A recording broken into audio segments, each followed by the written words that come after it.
कथा। गणनायकाय गणदैवताय गणाधीक्षाय धीमहि गुणशरीराय गुणमण्डिताय गुणीशानाय धीमहि गुणातीताय गुणाधीशाय गुणकविष्ठाय धीमहि एकदन्ताय वक्रतुण्डाय गौरीतनयाय धीमहि गजेशानाय भालचन्द्राय श्रीगणेशाय धीमहि। বন্ধুরা, আশা করি বুড়ুর কথায় গণেশ চতুর্থীর প্রথম পর্ব তোমরা শুনছ।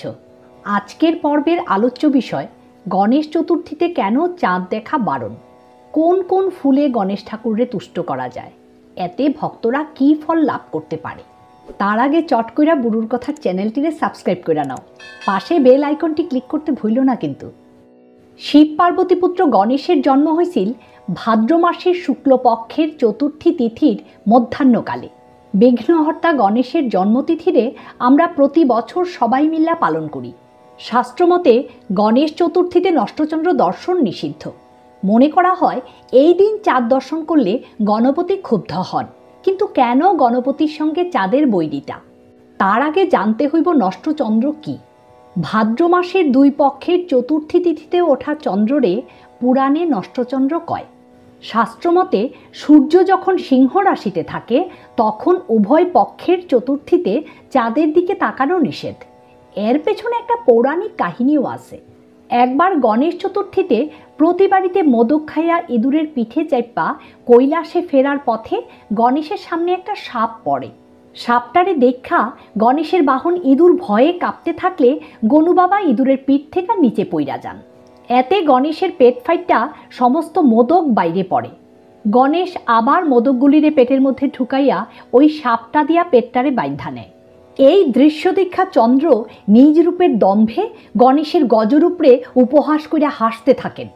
তখন গণেশ রাইজ্ঞা গিয়া চন্দ্ররে অভিশাপ দেন যে তার সৌন্দর্যে কলঙ্ক দেখা যাইব এবং তার প্রকাশ পক্ষে পক্ষে হ্রাস বৃদ্ধি পাইব। আর যেহেতু ভাদ্র শুক্লা চতুর্থীর দিন চাঁদ গণেশের উপহাস করছিল, তাই সেদিন কেউ চাঁদ দেখব না। যদি কেউ সেই দিন চাঁদ দর্শন করে তাইলে সে মিথ্যা কলঙ্কের ভাগী হইব। বিষ্ণু পুরাণের এক কাহিনী অনুযায়ী এই দিন চন্দ্র দর্শন করায় কৃষ্ণরেও মিথ্যা কলঙ্কে ভুগতে হয়েছিল। তাই এই দিন শাস্ত্রগতভাবে নষ্টচন্দ্র দেখা নিষিদ্ধ। যেহেতু এই বছর 2 দিনে চতুর্থী পড়ছে, তাই ওই 2 দিন নষ্টচন্দ্র দর্শন নিষিদ্ধ। চলো জাইনা নেই এই বছর নষ্টচন্দ্র দর্শন নিষেধের সময়সূচি কি। 6ই সেপ্টেম্বর 2024, বাংলা 20শে ভাদ্র 1431 শুক্রবার দিবা 12:18 গতে ও রাত্রি 7:35 মধ্যে নষ্টচন্দ্র দর্শন নিষিদ্ধ। আবার পরদিন 7ই সেপ্টেম্বর 2024, বাংলা 21শে ভাদ্র 1431 শনিবার সকাল 8:36 গতে ও দুপুর 2:14 মধ্যে নষ্টচন্দ্র দর্শন নিষিদ্ধ। হিন্দু ধর্মে ঈশ্বরের আরাধনার সঙ্গে অঙ্গাঙ্গিভাবে ফুল জড়িত। ফুল যে কোনো পূজায় তার সৌন্দর্য ও সুগন্ধ বিস্তার কইরা পরিবেশে একটা পজিটিভ ভাইব্রেশন নিয়ে আসে। কথায় আছে, যেই দেবতা যেই ফুলে তুষ্ট।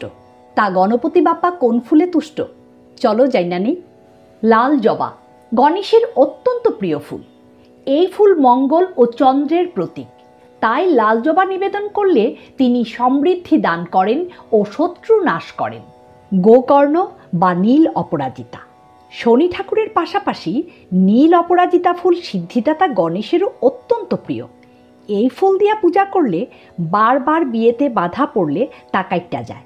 অবিবাহিতরা তাই প্রতিদিন এই ফুল দিয়া গণেশের পূজা করা উচিত। গাঁদা ফুল হলুদ গাঁদা ফুল প্রায় সব ঠাকুরের পূজাতেই ব্যবহৃত হয়। গণেশজিরও এই ফুল প্রিয়। সুস্বাস্থ্য লাভের জন্য গাঁদা ফুল দিয়া সিদ্ধিদাতার পূজা করা ভালো। এতে সমস্ত অসুখ বিসুখ সারে বইলা প্রচলিত বিশ্বাস। সেবন্তী ফুল হলুদ রঙের এই ছোট্ট ফুলগুলিরে খুব পছন্দ করেন গনু বাবা। অশুভ দৃষ্টির প্রভাব কাটাইতে এই ফুল দিয়া তার পূজা করা ভালো। পারিজাত ফুল রে স্বর্গের ফুল বলা হয়। অত্যন্ত সুগন্ধি ও কোমল এই ফুলরে গণেশজি খুব ভালোবাসেন। পারিজাত ফুল তাঁরে অর্পণ করলে গণেশজির আশীর্বাদে সন্তানের জীবনে উন্নতি ঘটে। কুন্দ ফুল, গণেশ চতুর্থীতে এই ফুল নিবেদন করলে তার আশীর্বাদে সংসারে সুখ ও শান্তি বিরাজ করে। দূর্বা ঘাস, যদিও এটা ফুল নয়, তবুও গণেশ চতুর্থীতে এইটা একটা অত্যাবশ্যকীয় নৈবেদ্য। দূর্বা ব্যতীত গণেশ পূজা অসম্পূর্ণ, কারণ গণেশ পুরাণ মতে একবার অনলাসুর নামে এক রাক্ষসের থেকে এই ত্রিভুবনরে রক্ষা করতে গণেশ তারে গ্রাস করে। এই রাক্ষস গণেশের পেটে গিয়া জ্বলতে শুরু করে। ওই জ্বালাপোড়া প্রশমিত করতে ঋষি কাশ্যপ 21টা দূর্বা গণেশরে খাইতে দেয়। সেই দিন থেকেই গণেশের দূর্বা নিবেদনের রীতি শুরু হয় বইলা বিশ্বাস। গণেশের দূর্বা নিবেদন করলে কুবেরের মতো সমৃদ্ধি লাভ ঘটে। এছাড়াও দূর্বার শিকড়ের মতো ভক্তদের পরিবার বৃদ্ধি পায়। তাই গণেশ পূজায় 21টা দূর্বাদল নিবেদন করার রীতি। এ তো গেল কোন ফুলে কী ফল লাভ হয়। বন্ধুরা, দিন কয়েক পরেই গণেশ চতুর্থী। প্রশ্ন হইল, বাস্তুশাস্ত্র মতে বাড়িতে গণেশ মূর্তি স্থাপনের ভালো মন্দ দিকগুলি কী? গণেশ চতুর্থীতে ভুল কইরাও কি কি কাজ করতে নেই? জানতে চাইলে বুড়ুর কথার পরবর্তী পর্বে চোখ রাখো। Till then, good by.